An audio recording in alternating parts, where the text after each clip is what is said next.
There's this incredible tool you use every single day, probably without even noticing. It's a secret twist in your language that's really just hiding in plain sight. All right, let's just jump right in. I want you to think about a few phrases we use all the time. On the surface, they're totally normal, right?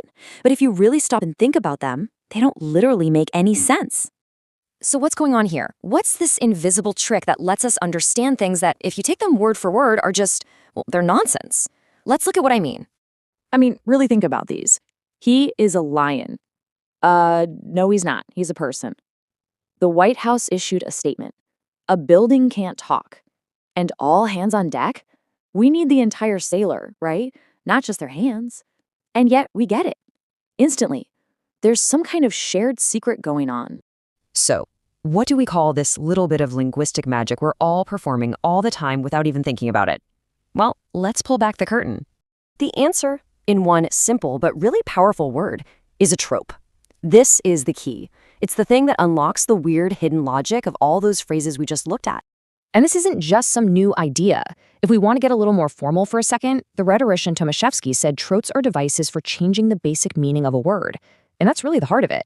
So let's break that down. A trope is a deliberate turn, a pivot away from a word's literal dictionary definition.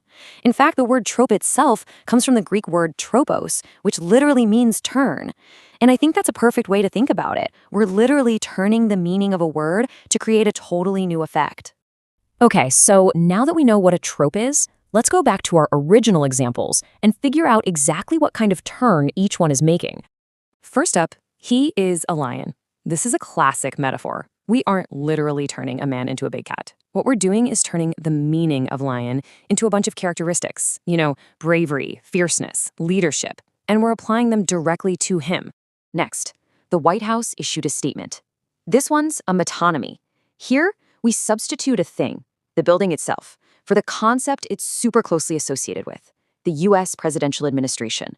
It's just a really powerful shortcut our brains can take.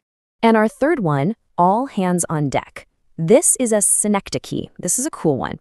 It's where a part of something, in this case the hands, is used to stand in for the whole thing, the sailors themselves. It's just an incredibly efficient way to get your point across. And listen, these three are just the tip of the iceberg. They're part of this huge family of tropes that include stuff you use all the time, like irony, hyperbole, when you say you've waited an eternity, simile, and personification.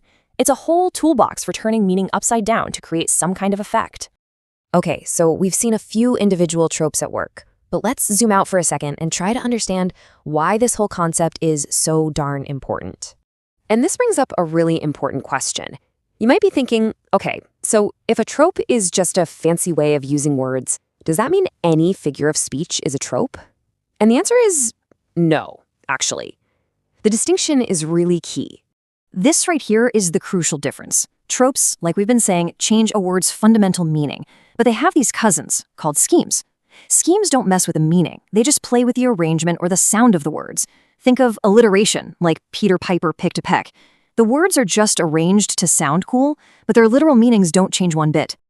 And hey, this isn't some newfangled idea. This system for classifying language has been studied for thousands of years. We're talking thinkers in ancient Greece like Aristotle, and orators in ancient Rome like Cicero and Quintilian. They all analyzed these tools to figure out how to communicate more powerfully. So here's the bottom line. Why does any of this matter? It matters because tropes are the engine of our most powerful communication. They're what make poetry sing, they're what make advertisements stick in your head, and they're what make political speeches actually move us. Understanding them is like having a superpower to decode the world around you. So I'll leave you with this thought. Tropes aren't just for ancient Romans or famous poets. They are for you. They are tools you already use. The only question is, now that you can see them clearly, what new meaning are you going to decide to turn today?